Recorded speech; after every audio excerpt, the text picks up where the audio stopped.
Malinaw na ang resulta sa isinagawang rehabilitasyon sa EDSA Kamuning Busway Station at sa itinatayo namang bagong Kamuning footbridge kung saan magiging malaking tulong ito para sa mga senior citizens, PWDs at mga buntis na pasahero. Si Bernard Ferrer sa sentro ng balita.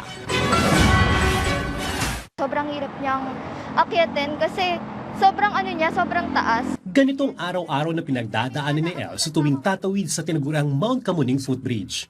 Ayon kay El, hindi maiwasang huminto sa kalagitan ng footbridge dahil sa sobrang hingal. Minsan may mga naabutan pa akong mga matatanda na hirap na umakyat. Dagdag pa niya, kung minsan ay nangangamba rin siya sa kanyang seguridad, lalo na kapag ginagabi dahil sa kawalan ng guard sa footbridge. Dahil sa kanyang edad, hirap na rin si Yasmin na makakyat sa Mount Kamuning Footbridge. Kaya umaasa siya na sa lalong madaling panahon ay tuluyan ang matatapos at magagamit ang bagong Kamuning Footbridge. Maganda sana exercise pero mahirap po talaga, lalo na pagka mga senior citizen po.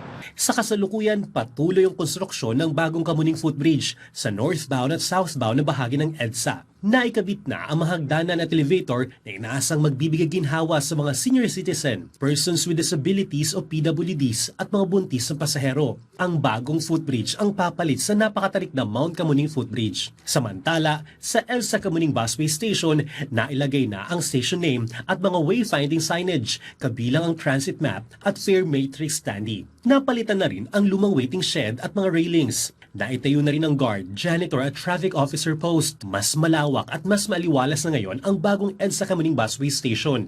Inaasang mailalagay pa ang orasan at iba pang kinakailangang pasilidad sa mga susunod na araw o linggo. Ang dalawang proyekto ay may kabuang halagang 89 million pesos, kusan halos 54 million pesos para sa bagong footbridge at mahigit 33 million pesos naman para sa rehabilitasyon ng busway station at iba pang kaugnay na gastusin.